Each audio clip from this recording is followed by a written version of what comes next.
শুরুতে জানিয়ে দিব জিয়াউর রহমানের ৪৩তম মৃত্যুবার্ষিকী আজ।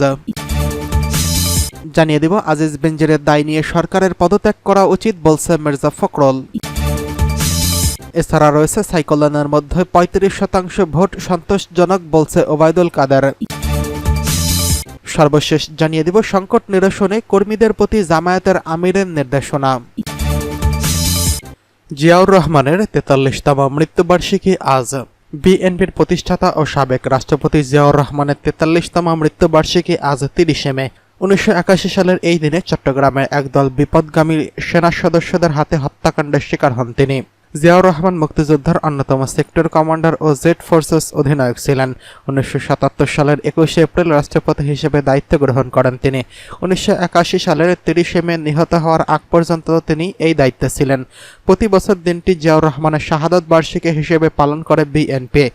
বাংলাদেশ জাতীয়তাবাদী দল বিএনপির প্রতিষ্ঠাতা জিয়াউর রহমান ১৯৩৬ সালের ১৯ জানুয়ারি বগুড়ার গাবতলীতে জন্মগ্রহণ করেন।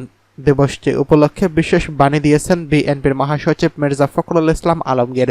গণমাধ্যমে পাঠানো বিবৃতিতে তিনি বলেন, স্বাধীনতা যুদ্ধের শুরুতে রাজনৈতিক নেতৃত্বের অনুপস্থিতিতে দেশের মানুষ যখন দিশেহারা, ঠিক সেই মুহূর্তে মেজর জিয়ার স্বাধীনতার ঘোষণা পুরো জাতিকে যুদ্ধে ঝাঁপিয়ে পড়তে উজ্জীবিত করেছে। পরে গণতন্ত্র হত্যা ও অরাজকতার অমানিসা দুর্যোগের মুখে পড়ে দেশের সিপাহী জনতার মিলিত শক্তির মিছিলে জিয়াউর রহমানের জাতীয় রাজনীতির পদপ্রদীপের আলোর উদ্ভাসিত হন। বিবৃতিতে জিয়াউর রহমানের মৃত্যুবার্ষিকী যথাযথ মর্যাদায় পালনের জন্য দল ও অঙ্গ সহযোগী সংগঠনের নেতাকর্মী, সমর্থক ও শুভান্যুধ্যায়ী ও বিভিন্ন সামাজিক সাংস্কৃতিক সংগঠন সহ সব স্তরের জনগণের প্রতি উদাত্ত আহ্বান জানানো হয়। সাবেক এই রাষ্ট্রপতি মৃত্যুবার্ষিকী উপলক্ষে আগামী ১১ জুন এবং ১৫ দিনের কর্মসূচি নিয়েছে বিএনপি। একই সঙ্গে দলটির বিভিন্ন অঙ্গ সংগঠনও নানা কর্মসূচি গ্রহণ করেছে। বিএনপির দপ্তর সূত্রে জানা গেছে, জিয়াউর রহমানের মৃত্যুবার্ষিকী উপলক্ষে আজ ভোর ৬টায় দলের নয়াপল্টনস্থ কেন্দ্রীয় কার্যালয়ে দলীয় পতাকা অর্ধনমিতকরণ এবং কালো পতাকা উত্তোলন করে বিএনপি। বেলা ১১:৩০টায় মির্জা ফখরুলের নেতৃত্বে বিএনপির নেতা জিয়াউর রহমানের কবরে পুষ্পার্ঘ্য অর্পণ ও জিয়ারত করবেন। এরপর বিএনপির মহাসচিব রাজধানীর কয়েকটি স্থানে দুস্থদের মাঝে খাবার বিতরণ করবেন। এছাড়া বিএনপি সহ অঙ্গ সংগঠনগুলো জিয়াউর রহমানকে নিয়ে এদিন পোস্টার প্রকাশ করবে। বিভিন্ন দৈনিকে প্রকাশ করা হবে বিশেষ করপত্র। আজিজ বেনজিরের দায় নিয়ে সরকারের পদত্যাগ করা উচিত বলছে মির্জা ফখরুল। সাবেক সেনাপ্রধান আজিজ আহমেদ এবং সাবেক আইজিপি বেনজির আহমেদের দায় নিয়ে সরকারের পদত্যাগ করা উচিত বলে মন্তব্য করেছেন বিএনপির মহাসচিব মির্জা ফখরুল ইসলাম আলমগীর। একই সুরে কথা বলেছেন দলটির ভাইস চেয়ারম্যান হাফিজউদ্দিন আহমেদ। তিনি বলেছেন, নিশ্চিন্তে থাকুন, বেগম খালেদা জিয়া আবারও প্রধানমন্ত্রী হবেন। দলের প্রতিষ্ঠাতা জিয়াউর রহমানের ৪৩তম মৃত্যুবার্ষিকী উপলক্ষে রাজধানীর ইঞ্জিনিয়ার্স ইনস্টিটিউট মিলনায়তনে অনুষ্ঠিত আলোচনা সভায় এসব কথা বলেন তারা।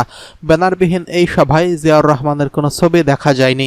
লন্ডন থেকে দলের ভারপ্রাপ্ত চেয়ারম্যান তারেক রহমান ভার্চুয়ালি যুক্ত হয়ে আলোচনা সভায় নেতাকর্মীদের বক্তব্য শোনেন। সভায় বিএনপির জাতীয় নির্বাহী কমিটি ও অঙ্গ সংগঠনের নেতাকর্মীরা উপস্থিত ছিলেন। অনুষ্ঠানে সভাপতির বক্তব্যে হাফিজউদ্দিন আহমেদ বলেন, আমাদের মধ্যে কেউ কেউ অনেক হতাশ। আওয়ামী লীগ বোধহয় টিকেই গেল। ভাইরে, এ তো চোরের দল। যেখানে সেনাপ্রধান, পুলিশ প্রধান চোর, দুর্নীতিবাজ, এতে সরকার টিকে থাকে তাহলে সভ্যতার ইতিহাস, প্রগতির ইতিহাস মিথ্যা হয়ে যাবে। অতএব নিশ্চিন্তে থাকুন, বিএনপি বাংলাদেশের জনগণের একমাত্র ভরসার স্থান। আমরা জিয়াউর রহমানের আদর্শধারী সেই পতাকা বহন করে ইনশাল্লাহ ক্ষমতায় যাব। বেগম খালেদা জিয়া আবারও প্রধানমন্ত্রী হবেন। আমরা এদেশ মুক্ত করতে চাই, দুর্নীতিবাজ দুর্বৃত্তদের হাত থেকে মুক্ত করতে চাই। আপনারা সবাই প্রস্তুত থাকুন। প্রধানমন্ত্রী শেখ হাসিনার উদ্দেশ্যে বিএনপির মহাসচিব মির্জা ফখরুল ইসলাম আলমগীর বলেন, আপনি কোন অবস্থায় বাংলাদেশকে নিয়ে এসেছেন যে সাবেক পুলিশ প্রধানের হাজার হাজার দুর্নীতির চিত্র পত্রপত্রিকায় বেরিয়ে এসেছে। আপনি তাকে লালন করেছেন। অনেক আগেই স্যাংশন দেওয়ার পরও তাকে আপনি আইজি বানিয়েছেন। আজ একইভাবে সাবেক সেনাপ্রধান, তাকে স্যাংশন দেওয়া হয়েছে একটা মাত্র কারণে, সে বাংলাদেশ লুট করেছে, চুরি করেছে, নির্বাচনে বাধা হয়ে দাঁড়িয়েছে। এই দায় কি শুধু তাদের?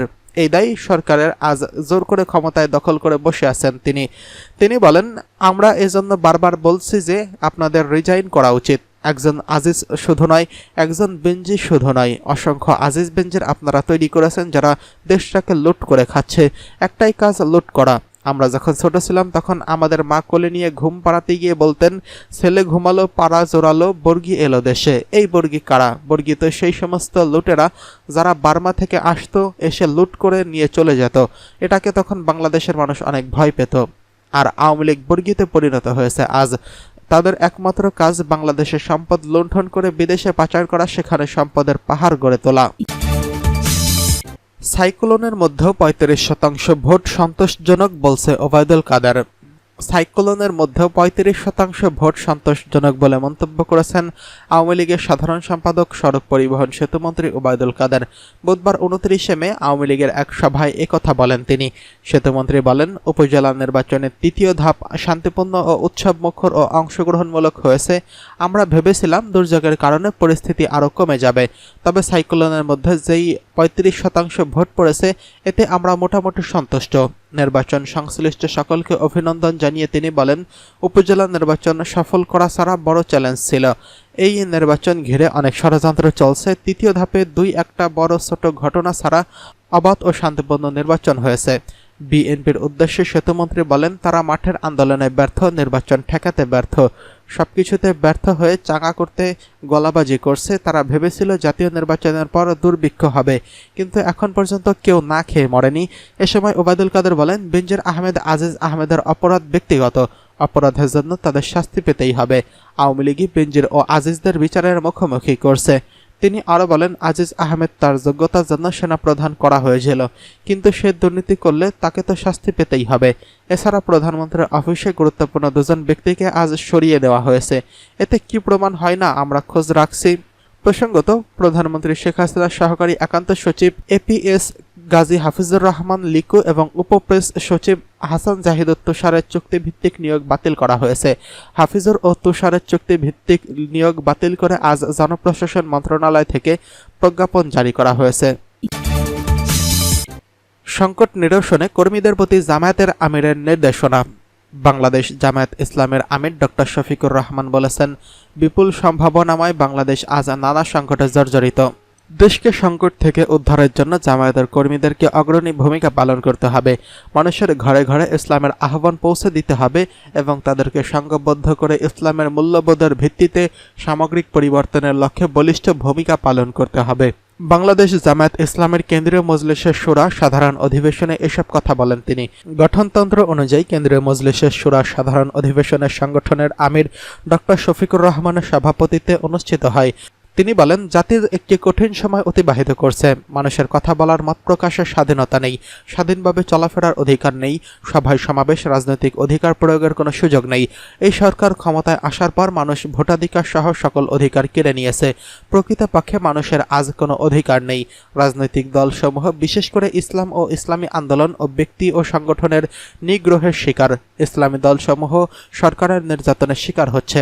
বিশেষ করে জামায়াত ইসলামের বর্তমানের সরকারের প্রধান টার্গেটে পরিণত হয়েছে। জামায়াতকে নেতৃত্ব শূন্য করার জন্য শীর্ষ নেতাদের বিরুদ্ধে ষড়যন্ত্রমূলক মিথ্যা মামলা দায়ের করে তাদেরকে মৃত্যুদণ্ডে দণ্ডিত করা হয়েছে এবং তা কার্যকর করা হয়েছে।